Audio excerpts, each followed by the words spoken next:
ہاں مہنگائی ہے، گورنمنٹ کی طرف بھی دیکھیں کہ ہم اپنی پوری کوشش کر رہے ہیں. دال ہمیں زیادہ تر امپورٹ کرنی پڑتی ہے، تیل باہر سے منگوانا پڑتا ہے، گھی کی قیمت تقریباً دگنی ہو گئی ہے، وہ ہمیں باہر سے لانا پڑتا ہے. تو اس میں ہم کیا کریں؟ تیل کی قیمت 100% بڑھ گئی ہے. ملک میں کتنی بڑی ہے تیل کی قیمت؟ 33%. یہ کیوں کم ہے؟ کیونکہ ہم نے جو لیویز لگتے ہیں یعنی جو ٹیکس لگتا ہے وہ سارے ہم نے کم کرتے گئے. پاکستان میں سے سب سے سستا ملک ہے. ہم اگر پیٹرول نہیں بڑھاتے تو ہمارا خسارہ بڑھتا جا رہا ہے. تو ہمیں تھوڑا پیٹرول کی قیمت بڑھانی پڑے گی. میں آج آپ کو کہہ رہا ہوں، آپ کے سامنے پروگرام ہے تاکہ کم سے کم بوجھ پڑے. بوجھ تو خیر پڑا ہوا ہے. پیکج ہے 120 ارب روپے کا جو فیڈرل اور پروونشل گورنمنٹ مل کے دے رہی ہے. گھی، آٹا اور دال، اس پہ 30% آپ کو ڈسکاؤنٹ ملے گا اگلے 6 مہینے تک ہے. جو اپوزیشن سڑکوں پہ نکلی ہوئی ہے کہ جی بہت مہنگائی ہوگی، تو میری صرف 2 بڑے خاندانوں سے ایک ریکویسٹ ہے. 30 سال میں جو آپ 2 خاندانوں نے پیسہ چوری کر کے ملک سے باہر لے کے گئے ہیں، آدھا بھی آپ پیسہ پاکستان لے آئے.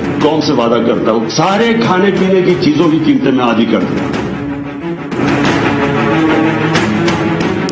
بسم اللہ الرحمن الرحیم. السلام علیکم ناظرین، میں ہوں آسمہ شرازی. پروگرام ہے فیصلہ آپ کا. آپ نے سنا آج وزیر اعظم نے ریلیف پیکج کا اعلان کیا ہے، جو کہ تقریباً اگر دیکھا جائے تو اس وقت 2 کروڑ گھرانوں کے لیے انہوں نے کہا ہے، 2 کروڑ افراد کے لیے یہ جو پیکج ہے اس کو اناؤنس کیا ہے. اور اس کی جو ایک بڑی ریلیف 120 ارب روپے کا یہ پیکج ہے، جو کہ پرائم منسٹر پاکستان نے اب سے تھوڑی دیر پہلے قوم سے خطاب میں بتایا ہے. اس پیکج سے ظاہر ہے کہ جو دالیں، تیل اور جو آٹا ہے اس کے اوپر بھی انہوں نے کہا ہے کہ سبسڈی دی گئی ہے، اور تقریباً 30% جو ہے اس کے اوپر آپ کو ڈسکاؤنٹ ملے گا یا آپ کو ریلیف ملے گا اس کے اوپر. سو اب سوال یہ ہے کہ یہ ریلیف جو ہے یہ کس طرح سے دیا جائے گا، کتنا ملے گا، اور ساتھ ہی پرائم منسٹر نے کہا کہ پیٹرول کی قیمتیں بھی جو ہیں اس میں اضافہ ہو گیا ہے، ہو جائے گا اب کیونکہ ان کو کرنا پڑے گا. تو یہ جو خبر تھی پیٹرول کی قیمتوں میں اضافے یعنی پیٹرولیم مصنوعات کی، اور ساتھ میں ان کا کہنا کہ ریلیف ہے، یہ کتنا میچ کرے گا، اس کے اوپر آج کے اس پروگرام میں ہم بات کریں گے. اور اس کے ساتھ ساتھ آج ایک بڑی خبر جو ہے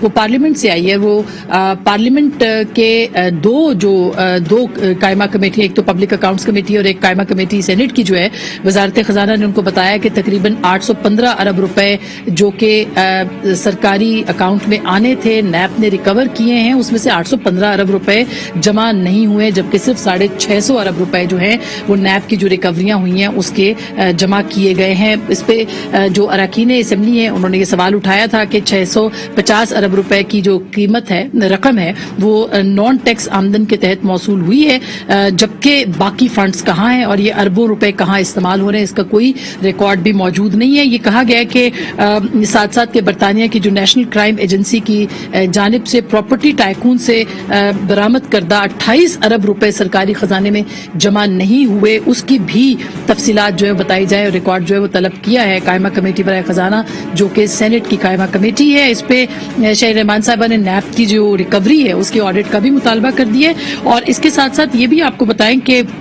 یہی معاملہ پبلک اکاؤنٹس کمیٹی میں بھی آیا تھا، اس پہ بھی بہت اعتراضات ہوئے ہیں، اور پبلک اکاؤنٹس کمیٹی نے بھی مطالبہ کیا ہے کہ نیب نے جو ریکور کی ہے رقم، اس میں سے ایک بڑا حصہ کیوں سرکاری خزانے میں نہیں آیا اس کے اوپر بھی. اور اس کے ساتھ ساتھ ایک اور بڑا انکشاف کمیٹی کے اجلاس میں 1 ارب 7.5 کروڑ کے فراڈ کیسز میں بھی عدم ریکوری کے جو انکشافات ہیں وہ پبلک اکاؤنٹس کمیٹی کے سامنے آئے ہیں. اور یہ بتاتے چلیں کہ وزارت خزانہ نے یہ آج جو تفصیلات تھی یہ فراہم کی تھی، اور انہوں نے یہ اسٹینڈنگ کمیٹی کو بتایا ہے کہ تقریباً 815 ارب روپے جو ہیں وہ سرکاری اکاؤنٹ میں جو نیب نے ریکور کیے ہیں وہ جمع نہیں ہوئے. اس کے اوپر بھی بات کریں گے. اور پروگرام کے پہلے حصے میں ہمارے ساتھ موجود ہوں گے معروف معاشی تجزیہ نگار بھی ہیں لیکن اس وقت ترجمان ہے وزارت خزانہ کے جناب مزمل اسلم صاحب، ان سے تھوڑی دیر ہم بات کریں گے. اس کے بعد پھر ہم اپوزیشن کی جو لائے عمل ہے اور جو ٹی ایل پی کے ساتھ معاہدے کا مطالبہ وہ کر رہے ہیں اور اپوزیشن کے آپس کے جو رابطے ہیں اس کے اوپر ہم احسن اقبال صاحب سے بات کریں گے. اس وقت ہمارے ساتھ موجود ہیں مزمل اسلم صاحب، ان سے بات کرتے ہیں. السلام علیکم مزمل صاحب. وعلیکم السلام. جی بہت بہت شکریہ آپ نے وقت دیا ہے. پہلے تو بالکل ایک بڑا عام سا سوال ہے جو کہ آپ امید ہے آپ نے کام بھی کیا ہے اور آپ کا بڑا نام ہے معیشت کے اعتبار سے. یہ جو ریلیف پیکج ہے یہ 2 کروڑ افراد کو ملے گا جس کا ڈیٹا جو ہے وہ تیار ہوا ہے ساس پروگرام کے تحت. کیا یہ ریلیف جو ہے یہ کیونکہ مہنگائی تو بہت زیادہ ہے اور اس وقت 69% لوگ جو ہیں وہ یہ کہتے ہیں کہ مہنگائی کی وجہ سے ان کا گزارا نہیں ہو رہا، آمدنی ان کی کم ہے، تو ان کو کیسے یہ ریلیف پیکج ریلیف دے پائے گا؟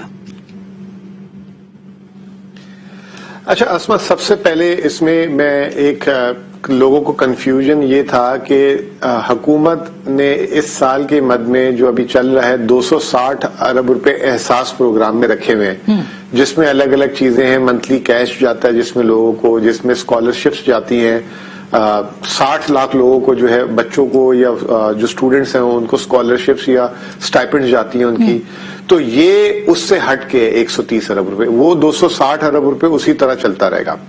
یہ 130 ارب روپے جو ہے لگ بھگ 2 کروڑ فیملیز، اس کا احساس جو ہے وہ ہے احساس پروگرام، انہوں نے ڈیٹا آئیڈینٹیفائی کریں گے اور وہ جو لوگ کوالیفائی کریں گے، 2 کروڑ خاندان ہے یہ، جو لوگوں کی تعداد ہو جاتی ہے 12 سے 13 کروڑ، تو یہ ان کو جو ہے براہ راست جو ہے اگلے 6 مہینے تک جو ہے یہ ریلیف ملے گا۔ اور یہ ریلیف اس دفعہ لوگوں کی شکایت ہوتی ہے کہ یوٹیلیٹی سٹور میں تو ہمارے جیسے بلوچستان کے لوگ کہتے ہیں کہ وہاں پہ تو بلوچستان میں یوٹیلیٹی سٹور ہی نہیں ہے، بہت سارے دور دراز علاقوں میں یوٹیلیٹی سٹورز ہی نہیں ہے، تو وہ جو ہے اس دفعہ 7 لاکھ کریانہ کے جو سٹور ہوتے ہیں چھوٹے چھوٹے، اس پروڈکٹ کا نام بھی جو ہے نا احساس راشن ہے جی، تو وہ لوگوں کے پاس اس کا کارڈ ہوگا، وہ کوئی بھی راشن کی دکان میں چلے جائیں گے، تو اگر فرض کریں مثال کے طور پہ اگر گھی کی قیمت 400 روپے کلو ہے یا 300 روپے کلو ہے، تو اس میں جو ہے وہ آپ کو ایک محدود کوانٹٹی، ایسا نہیں ہوگا کہ وہ اس کی پوری دکان اٹھا کے لے جائے آدمی، ایک محدود کوانٹٹی میں جو ہے اس کو جو ہے گھی، آٹا اور دال پہ جو ہے وہ اس کو ڈسکاؤنٹ ملے گا، اور یہ 6 مہینے تک رہے گا۔ تو یہ 2 کروڑ لوگ وہ ہیں جو احساس پروگرام کے تحت آلریڈی جن کو حکومت جو ہے وہ ان کا خیال رکھ رہی ہے اور ان کو پیسے مل رہے ہیں، یہ وہی ہیں، اس کے علاوہ لوگوں کو ریلیف نہیں ملے گا دالوں کے اوپر، آٹے کے اوپر؟ نہیں، ہاں، احساس میں اس وقت 1 کروڑ 20 لاکھ لوگ ہیں۔ ٹھیک ہے، تو یہ 2 کروڑ ٹوٹل ہو گئے اب اس کے بعد 20 لاکھ گھرانے، یہ 2 کروڑ دیں گے۔ اچھا، اب یہ بتائیے گا کہ اب آج بھی اگر آپ کی چینی کی قیمتوں میں اضافہ دیکھیں، پشاور کا میں سن رہی تھی تقریباً 135 روپے فی کلو چینی، وہاں پہ جو ٹیلی ویژن کی رپورٹ ہے میں اس پہ بتا رہی ہوں، اسی طرح یوٹیلیٹی سٹورز پر فی کلو قیمت جو گھی کی ہے وہ 53 روپے آج اضافہ ہوا ہے، 65 روپے کوکنگ آئل کے اوپر یوٹیلیٹی سٹورز کے اوپر اضافہ ہوا ہے، تو یہ، اور ابھی پرائم منسٹر کہہ رہے ہیں کہ پیٹرولیم پرائسز میں اور اضافہ ہونا ہے، تو بتائیے لوگ کیا کریں گے؟ یہ تو آئی ایم ایف کے پیکج کے بعد اور اضافہ بھی ہوگا، تو کیا کریں گے لوگ سر؟ دیکھیں، سب سے پہلے تو میں چینی کی آپ لوگ کو ایک اچھی خبر شیئر کر لوں کہ 15 نومبر سے ملک میں چینی کی کرشنگ شروع ہو جائے گی پنجاب میں، اور پنجاب حکومت جو ہے گنے کا جو ریٹ ہے 225 روپے من کا نکال چکی ہوئی ہے۔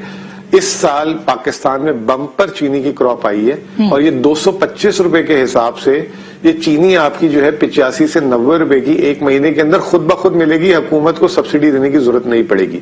دوسری چیز یہ کہ حکومت نے اب جو ہے سستے بازاروں اور یوٹیلیٹی سٹورز کے تھرو، آپ کسی بھی یوٹیلیٹی سٹور میں چلے جائیں، آپ کو 90 روپے کلو کے حساب سے چینی ملے گی، لیکن جیسے میں نے آپ کو کہا کہ بلوچستان میں کوئی یوٹیلیٹی سٹور ہی نہیں ہے، تو اب وہ وہاں تک نہیں پہنچ رہی، اور صرف صوبائی حکومتوں میں پنجاب سستے بازار لگا رہی ہے، سندھ حکومت نہیں لگا رہی۔ یہ تو ہو گئی چینی کی بات۔ گھی پہ جو ہے، گھی تیل پہ حکومت نے پچھلے دنوں ارادہ کیا تھا کہ جو ٹیکسز لے رہے ہیں، کیونکہ گھی کی قیمت بھی جیسے عالمی مارکیٹ میں تیل کی قیمت بڑھی ہے، گھی کی قیمت ڈبل ہو گئی، بلکہ پرائم منسٹر نے اپنی تقریر میں بھی بولا۔ تو پہلے ان کا ارادہ یہ تھا کہ ہم جو ہے 30 سے 40 روپے کلو اس پہ سبسڈی دے دیں، یعنی کہ ٹیکس کم کر دیں، لیکن اب اس کو ہم نے یہ جو آج احساس کا کارڈ نکالا ہے، اس سے جو ہے وہ گھی لے سکتے ہیں۔ تو اگر اوسطاً ایک گھر میں اگر 10 کلو گھی آتا ہے تو، اور اس کو جو ہے 10 سے 20% 40 روپے کی بھی اگر اس کو سستا ملتا ہے تو 400 سے 500 روپے وہ بچا لے گا۔ تو اب یہ احساس جو کارڈ ہے وہ گھی پہ جو ہے کنٹرول کر لے گا۔ رہا سوال پیٹرول کی قیمتوں کا، آسما وہاں پہ بہت زیادہ سچویشن خراب ہے۔ اس میں سچویشن یہ ہے کہ حکومت کا جو پہلے تو پاکستان کا درآمدی بل کا 1/4 حصہ تیل سے جو ہے درآمد ہوتی ہے، اور حکومت جو ہے اپنا سب سے بڑا ٹیکس کا جو اس کا ذریعہ ہوتا تھا وہ پیٹرول کی قیمتیں ہوتا تھا۔ ماضی میں آپ کو پتا ہے کہ سیلز ٹیکس جو ہے 50% تک لیا گیا پیٹرول کی مد میں پچھلی حکومتوں نے۔ اس وقت حکومت نے اس کو کم کر کے 6% پہ آ گئی ہے، اور جو پیٹرولیم لیوی 30 روپے لیٹر لیتی تھی حکومت، وہ بھی کم کر کے 5.5 روپے لیٹر پہ آئی ہوئی ہے۔